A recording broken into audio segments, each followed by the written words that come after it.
வணக்கம் நண்பர்களே, இது உங்கள் தாரணி டிஎன்பிஎஸ்சி. ஸோ நம்ம சேனலில் போட்டித் தேர்வு நோக்கில் வினாவினைகள் பார்த்துக்கிட்டு வரோம்.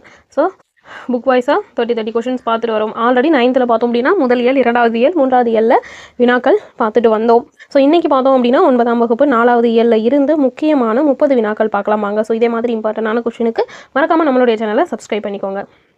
ஸோ முதல் கேள்வி, அது இது ஆகிய சுட்டு பெயர்களுக்கு பின் வல்லினம். இப்போ அது இது நல்லா கவனிக்கணும். அது இது ஆகிய சுட்டு பெயர்களுக்கு பின் வல்லினம் மிகுமா மிகாதா அப்படின்னு கேட்டிருக்காங்க. ஸோ அது இது ஒரு எக்ஸாம்பிள் சொல்லி பார்க்கலாமா? ஸோ அது சென்றது அப்படின்னு சொல்லுவோம். அது சென்றது, நீங்களே சொல்லி பாருங்களா. அது சென்றது வருமா? வராது. ஸோ அது இது ஆகிய சுட்டு பெயர்களுக்கு பின் வல்லினமானது மிகாது. அடுத்த கேள்வி, எது எவை ஆகிய வினாப்பெயர்களுக்கு பின் வல்லினம் என்ன? எது எவை ஆகிய வினாப்பெயர்களுக்கு பின்னாடி வல்லினம் மிகுமா மிகாதா அப்படின்னு கேட்டிருக்காங்க. ஸோ நம்ம வார்த்தைகள் சொல்லியும் பார்க்கலாம், அப்படி இல்லைன்னா ஞாபகம் வச்சுக்கலாம். ஸோ எது எவை ஆகிய வினாப்பெயர்களுக்கு பின் வல்லினமானது மிகாது. இப்போ எது சிறந்தது, எது கிடைத்தது அப்படிலாம் கேட்போம் இல்லையா? ஸோ இது மாதிரி வினாப்பெயர்களுக்கு பின் வல்லினம் மிகாது. எழுவாய் தொடரில் வல்லினம் மிகுமா மிகாதா அப்படின்னு கேட்டிருக்காங்க. எழுவாய் தொடர் அப்படின்னாலே ஒரு பெயர் சொல் ஏதாவது வரும். ஓகேவா? இப்போ தம்பி படித்தான், தம்பி ஆடினான்னு வச்சுக்கலாம். ஓகேவா? தம்பி படித்தான், இந்த மாதிரி எழுவாய் முதல்ல இருக்கு இல்லையா? ஸோ இந்த தொடர்கள்லாம் வல்லினமானது மிகாது. ஓகேவா? எழுவாய் தொடர்களில் வல்லினம் மிகாது. பெயரச்சத்தில் வல்லினம் நேற்று பார்த்துருப்போம் இல்லையா? இருகட்ட எதிர்மறை பெயரச்சத்தில் வல்லினமானது மிகும் அப்படின்னு நேற்று பார்த்துருப்போம். இங்கே என்ன கேட்டிருக்காங்க? பெயரச்சத்தின் பின் என்னன்னு கேட்டிருக்காங்க. ஸோ இப்போ ஒரு பெயரச்சம் ஏதோ வந்த எச்ச வினையானது பெயரை கொண்டு முடிந்தால் அதை பெயரச்சம்னு சொல்லுவோம். ஸோ வந்த பையன். ஓகேவா? ஸோ இது ஒரு பெயரச்சம். இந்த மாதிரி பெயரச்சத்துலேயோ எதிர்மறை பெயரச்சத்துலேயோ வல்லினமானது மிகாது. ஆனால் ஈறுகட்ட எதிர்மறை பெயரச்சத்தின் பின் மட்டும் வல்லினமானது மிகும். இரண்டாம் வேற்றுமை தொகையில் வல்லினம் என்ன அப்படின்னு கேட்டிருக்காங்க. நம்ம ஆல்ரெடி பார்த்தோம். இரண்டாம் வேற்றுமை உறுப்பு ஐ, நான்காம் வேற்றுமை உறுப்பு கோ, இது ரெண்டும் வெளிப்படையாக வரும் இடங்களில் மட்டும் வல்லினம் மிகும்னு பார்த்தோம். இப்போ வெளிப்படையாக வந்துச்சுன்னா அது தொடர் அப்படின்னா விரி அப்படின்னு சொல்லுவோமா. இங்கே என்ன சொல்லிட்டாங்க? தொகை. அப்போது இது ரெண்டும் மறைந்து கூவும் ஐயும் அந்த இரண்டாம் வேற்றுமை உருவானது மறைந்து வர்ற இடத்த தான் தொகை அப்படின்னு சொல்லுவோம். அந்த இடத்துல வல்லினமானது மிகுமா மிகாதா அப்படின்னு கேட்டிருக்காங்க. இந்த இடத்துல வல்லினமானது மிகாது. இதே விரியா இருந்தா, இப்போ ஒரு எக்ஸாம்பிள் பார்ப்போம். தமிழை, தமிழை படின்னு இருக்கு. தமிழை ஐ வெளிப்படையா வருது. அப்போ இந்த இடத்துல வல்லினம் மிகும். இதே தமிழ் படி, தமிழ் படின்னு இருக்கு. இந்த இடத்துல வெளிப்படையா வரல. தமிழை படிங்கிறது ஐயானது மறைந்து தமிழ் படின்னு வந்திருக்கு. இந்த இடத்துல பார்த்தோம் அப்படின்னா வல்லினமானது மிகாது.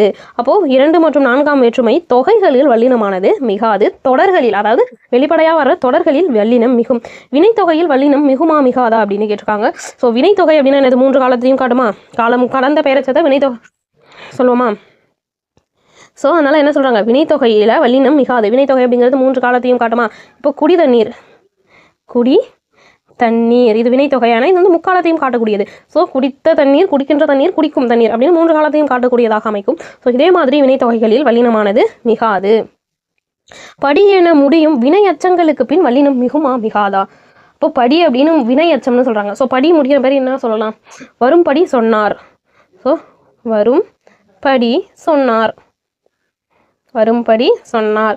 ஸோ படி இது வினையை கொண்டு முடிகிறது. ஸோ வினையச்சம். படி என முடியும் வினையச்சங்களுக்கு பின் வல்லினம் என்ன பண்ணாது? மிகாது. ஓகேவா? வியங்கோல் வினைமுற்று தொடரில் வல்லினம் மிகுமா மிகாதா? வியங்கோல் வினைமுற்று தொடர்னா அதோட விகுதிகள் என்னது? ஸோ நம்ம எல்லாரும் கமெண்ட் பண்ணுறீங்களா? நம்ம வந்து சின்ன வயசுலேருந்தே வியங்கோல் வினைமுற்றோட விகுதிகள் 3 வந்து சின்ன வயசுலேருந்தே படிச்சுட்டு வருவோம். ஸோ வியங்கோல் வினைமுற்றோட விகுதிகள் என்ன அப்படின்னு சொல்லிட்டு கமெண்ட் பண்ணுங்க. என்ன கேட்டிருக்காங்க?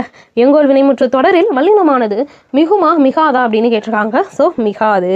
இப்போ நம்ம ஒரு சென்டென்ஸ் எக்ஸாம்பிள் பார்க்கலாமா? இப்போ வாழ்க தமிழ், வாழ்க தமிழ். இப்போ காங்கிறது வியங்கோல் வினைமுற்றோட ஒரு விகுதி. ஓகேவா? ஸோ இதுதான் வந்து நம்ம என்ன சொல்கிறோம்? வியங்கோல் வினைமுற்றோடைய ஒரு தொடர். வாழ்க தமிழ்னு இருக்கு. இந்த இடத்துல வல்லினமானது மிகாது. அப்போ வியங்கோல் வினைமுற்று தொடரில் வல்லினமானது மிகாது. அன்று இன்று என்று ஆகிய சொற்களுக்கு பின் வல்லினமானது மிகுமா மிகாதா அப்படின்னு கேட்டிருக்காங்க. அன்று இன்று என்று ஆகிய சொற்களுக்கு பின்னாடி வல்லினம் மிகுமா மிகாதா அப்படின்னு கேட்டிருக்காங்க. இந்துலையும் என்ன பண்ணாது? வல்லினமானது மிகாது. அன்று இன்று என்று ஆகிய சொற்களுக்கு பின் என்ன பண்ணாது? வல்லினமானது மிகாது. அன்று பார்த்தேன், இன்று கேட்டேன் அப்படிலாம் சொல்கிறோம் இல்லையா? அந்த வார்த்தைகளுக்கு பின்னாடி என்ன பண்ணாது? வல்லினமானது மிகாது. அத்தனை இத்தனை எத்தனை ஆகிய சொற்களுக்கு பின் வல்லினம் மிகுமா மிகாதா அப்படின்னு கேட்குறாங்க. எத்தனை புத்தகம், இப்போ எடுத்துக்கலாமா? எத்தனை எத்தனை புத்தகம் இருக்கா? ஸோ இந்த மாதிரி வார்த்தைகளை எத்தனை புத்தகம், ஸோ இந்த மாதிரி வார்த்தையெல்லாம் என்ன பண்ணாது? வல்லினமானது மிகாது. அப்போ அத்தனை இத்தனை எத்தனை ஆகிய சொற்களுக்கு பின் என்ன பண்ணாது? வல்லினம் மிகாது. மூன்றாம் வேற்றுமை விரியில் வல்லினம் மிகுமா மிகாதா அப்படின்னு கேட்டிருக்காங்க. அதாவது மூன்றாம் வேற்றுமை உறுப்பு ஓடு ஓடு ஆகியவை வெளிப்படையா வருது இல்லையா, அந்த இடத்துல வல்லினம் மிகுமா மிகாதா அப்படின்னு கேட்டிருக்காங்க. ஆல்ரெடி பார்த்துருப்போம், இந்த 2 வேற்றுமை விரியில மட்டும்தான் வல்லினம் மிகும். ஒன்று இரண்டாம் வேற்றுமை விரி, இன்னொன்று நான்காம். ஸோ இந்த இரண்டாம் வேற்றுமை உறுப்பான ஐயும் நான்காம் வேற்றுமை உறுப்பான கூவும் வெளிப்படையாக வரக்கூடிய இடங்களில் மட்டும்தான் என்ன பண்ணும்? வல்லினம் மிகும். அப்போ மூன்றாம் வேற்றுமை விதியெல்லாம் வல்லினமானது என்ன பண்ணாது? மிகாது.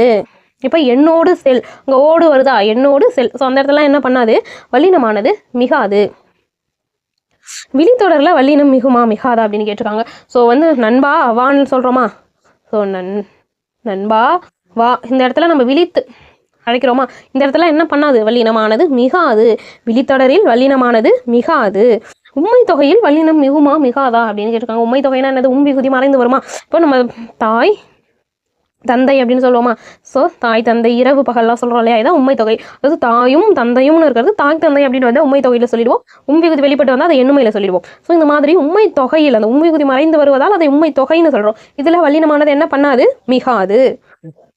8, 10 தவிர பிற எண்ணு பெயர்களுக்கு பின் வல்லினம் மிகுமா மிகாதான்னு கேட்டிருக்காங்க. இதை ஆல்ரெடி நம்ம போன இயல் 3 வீடியோவில் பார்த்துருப்போம். ஸோ 8, 10க்கு முன்னாடி வல்லினம் மிகும்னு பார்த்துருப்போம். மற்ற எதாவது இது மிகுமா மிகாதான்னு பார்த்தோமா அப்படிங்கிறத என்ன பண்ணுங்க, 14வது கொஸ்டினுக்கான ஆன்சரையும் நீங்கள் என்ன பண்ணுங்க, கமெண்ட் பண்ணுங்க. ஏன்னா இதை நேற்றே நம்ம தெளிவாக பார்த்துட்டோம். ஓகேவா? அடுத்து அடுக்கு தொடர் இரட்டை கிளவி ஆகியவற்றில் வல்லினம் மிகுமா மிகாதா அப்படின்னு கேட்டிருக்காங்க. இப்போ அடுக்கு தொடர்னா என்னது? ஒரு எழுத்து 3 அல்லது 4 முறை வரைக்கும் அடிக்க வந்தால் அடுக்கு தொடர்னு சொல்லுவோம். பிரித்தா பொருள் தரும். ஸோ இப்போ பாம்புன்னு வச்சுக்கலாம். பிரித்தா பொருள் தரும். இது 4 முறை கூட அடிக்க வரும். இரட்டை கிளவி அப்படிங்கிறது என்ன பண்ணும்? இணைந்தே இருக்கும். சலசல, கலகல, இதெல்லாம் என்ன பண்ணாது? பிரித்தால் பொருள் தராது. ஸோ இதற்கிடையில் வல்லினம் மிகுந்து வருமா? அப்போ அடுக்கு தொடர் இரட்டை கிளவி ஆகியவற்றிற்கு பின் வல்லினமானது என்ன பண்ணாது? மிகாது. 6ஆம் வேற்றுமை விரியில் வல்லினம் மிகுமா மிகாதா அப்படின்னு கேட்டிருக்காங்க. 6ஆம் வேற்றுமை விரியில் 6ஆம் வேற்றுமை உறுப்பு என்னது? அதுவா? அது எனது கைன்னு வச்சுக்கலாம். எனது கை. விரி ஆல்ரெடி 2 விரியில் மட்டும்தான் வல்லினம் மிகும்னு பார்த்துருக்கோம். அதை தவிர மற்ற எந்த விரிகளிலும் என்ன பண்ணாது? வல்லினமானது மிகாது. வல்லினமானது மிகாது. கல் என்னும் பன்மை விகுதிகள் சேரும் பொழுது வல்லினம் என்ன பண்ணும்? அது என்ன? கல் என்னும் பன்மை விதிகள் சேரும் பொழுது வல்லினம் என்ன பண்ணும்? இந்த இடத்துல கல் பார்த்தோம் அப்படின்னா ஸ்பெல்லிங் மிஸ்டேக். ஓகேவா? ஸோ இந்த கல் பெரிய கல், அதாவது எது கூட கல் சேருது, அது பன்மை விகுதிகளில் சேருதுன்னு சொல்கிறாங்க. இப்போ பொருள் இருக்கா? பொருள் இது கூட கல் சேர்ந்தா இது பொருட்கள்னு பன்மையாக மாறிடு. அப்போ இந்த பன்மை விகுதிக்காக இங்கே கல் சேருது. இது சேரும்பொழுது இங்கே வல்லினம் மிகுதா? மிகலை. ஓகேவா? புரியுதா? பொருட்கள் கருத்துக்கள்லாம் சொல்கிறோம் இல்லையா. ஸோ இந்த இடத்துல கல் சேரும்போது என்ன பண்ணலை? வல்லினமானது மிகாது. அப்போ கல் என்னும் பன்மை விகுதி சேரும்பொழுது வல்லினமானது மிகாது. கூடிய உடைய போன்ற சொற்களுக்கு பின்னாடி வல்லினம் மிகுமா மிகாதா அப்படின்னு கேட்டிருக்காங்க. ஓகேவா? ஸோ இதற்கு பின்னாடிலாம் என்ன பண்ணாது அப்படின்னா வல்லினமானது மிகாது.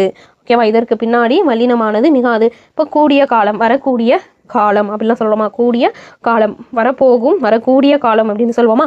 அதாவது வரக்கூடிய காலம் அப்படின்னு சொல்லுவோம். ஸோ இதுக்கு அடுத்து என்ன பண்ணாது? வல்லினமானது மிகாது. ஓகேவா? மென்தொடர் குற்றியல் உகரம் நிலைமொழியாக இருக்கும் பொழுது வல்லினம் மிகுமா மிகாதா அப்படின்னு கேட்டிருக்காங்க. ஃபர்ஸ்ட் என்ன பண்ணுறாங்க? மென்தொடர் குற்றியல் உகரம் அப்படின்னு சொல்கிறாங்க. அப்போதுக்கு நம்ம ஒரு வார்த்தை எழுதுவோமா? இப்போ மென்று தின்றான். இப்போ இது என்ன பண்ணுறாங்க? மெல்லின எழுத்து, இது உகர சொல்லு. ஓகேவா? அப்போ இது மென்தொடர் குற்றியல் உகரம்னு ஃபர்ஸ்ட் நம்ம கண்டுபிடிச்சிடறோம். இது நிலைமொழியாக இருக்கும்பொழுது கரெக்ட். மென்தொடர் குற்றியல் உகரம் நிலைமொழியாக இருக்குது. தின்றான் அப்படிங்கிறது இந்த இடத்துல வருமொழி. ஸோ இந்த மாதிரி அமையிற சென்டென்ஸில் வல்லினம் மிகுமா மிகாதா அப்படின்னு கேட்டிருக்காங்க. ஸோ இதில் என்ன பண்ணாது? வல்லினமானது மிகாது. என்ன பண்ணாது? வல்லினமானது மிகாது. அப்போது மென்தொடர் குற்றியல் உகரம் நிலைமொழியாக இருக்கும் பொழுது என்ன பண்ணாது? வல்லினமானது மிகாது. அடுத்து யார் எவை வினா சொற்களுக்கு பின் வல்லினம் மிகுமா மிகாதான்னு கேட்டிருக்காங்க. யார் எவை என்ற வினா சொற்களுக்கு பின் என்ன பண்ணாது? வல்லினமானது மிகாது. ஸோ வல்லினம் மிகா அப்படிங்கிறது வெரி வெரி இம்பார்ட்டன்ட். எல்லாரும் என்ன பண்ணுங்க, நல்லபடி கவனமாக படிச்சுட்டு நம்மளுடைய வீடியோவை பார்த்தீங்க அப்படின்னா உங்களுக்கு அது பயனுள்ளதாக இருக்கும். ஓகேவா? நெக்ஸ்ட் இலக்கிய சைட்லேருந்து ஒரு 10 கேள்விகள். ஒளிப்படி எந்திரத்தை முதலில் கண்டுபிடித்தவர் யார் அப்படின்னு கேட்டிருக்காங்க. ஸோ ஒளிப்படி எந்திரத்தை முதலில் கண்டுபிடித்தவர் யார் அப்படின்னா செஸ்டர் கார்சன். ஓகேவா? செஸ்டர் கார்சன் எப்போ கண்டுபிடிச்சிருப்பாங்க அப்படின்னா, இவர் பார்த்தோம் அப்படின்னா 1938 உலகத்துடைய முதல் ஒளிப்படியை எடுத்திருப்பாரு. ஓகேவா? உலகத்தின் முதல் ஒளிப்படியை எப்போ எடுத்திருப்பாரு? 1938 எடுத்திருப்பாரு. தானியங்கி பனை எந்திரத்தை கண்டுபிடித்தவர் யார் அப்படின்னு கேட்டிருக்காங்க. தானியங்கி பனை எந்திரத்தை கண்டுபிடித்தவர் யார் அப்படின்னா ஜான் ஹெப்பர்ட் ஃபேரன். ஓகேவா? ஜான் ஹெப்பர்ட் ஃபேரன் அப்படிங்கிறவர் தான் என்ன பண்ணியிருப்பாரு, தானியங்கி பண எந்திரத்தை ஏடிஎம் மிஷின் நம்ம யூஸ் பண்ணிட்டு இருக்கோம் இல்லையா, ஸோ அதை அவர் தான் கண்டுபிடிச்சிருப்பாரு. உயிர் வகைகளை ஓரறிவு முதல் 6 அறிவு வரை வகைப்படுத்தியவர் யார் அப்படின்னு கேட்டிருக்காங்க. ஸோ உயிர் வகைகளை ஓரறிவு முதல் 6 அறிவு வரை வகைப்படுத்தியவர் யார் அப்படின்னா தொல்காப்பியர் வகைப்படுத்தியிருப்பார். யார் வகைப்படுத்திருப்பாரு? தொல்காப்பியர் தன்னுடைய தொல்காப்பியத்தில் பொருள் அதிகாரத்தில் என்ன பண்ணியிருப்பாரு அப்படின்னா உயிரினங்களுடைய வகைகளை வகைப்படுத்தியிருப்பார். ஓரறிவுல இருந்து 6 வரை அறிவு வரைக்கும் யார் வகைப்படுத்தியிருப்பார்? தொல்காப்பியர் தன்னுடைய தொல்காப்பியத்தில் பொருள் அதிகாரத்தில் வகைப்படுத்தியிருப்பார். சுவைத்தல் உணர்வு மட்டும் கொண்ட உயிரினம் எவ்வகையை சாரும் அப்படின்னு கேட்டிருக்காங்க. அதாவது சுவைத்தல், அதாவது சாப்பிட்றோம் இல்லையா, ஸோ அதை கொண்டது எதில் சாரும் அப்படின்னு கேட்டிருக்காங்க. அதை ஈரறிவு அப்படின்னு சொல்லுவோம். என்னென்னு சொல்லுவோம்? ஈரறிவு. ஸோ ஃபஸ்ட்டு என்ன பண்ணுவோம்? தொடு உணர்வா. ரெண்டாவது தான் நம்ம சுவைத்தல் அப்படின்னு சொல்லுவோம். ஃபஸ்ட்டு வந்து தொடுறது, தொடு உணர்வு. ரெண்டாவது சுவைத்தல். மூணாவது வந்து முகர்தல், மூந்து பார்க்குறோம் இல்லையா, ஸோ முகர்தல். நாலாவது என்ன சொல்கிறோம்? பார்க்கறது சொல்லுவோமா.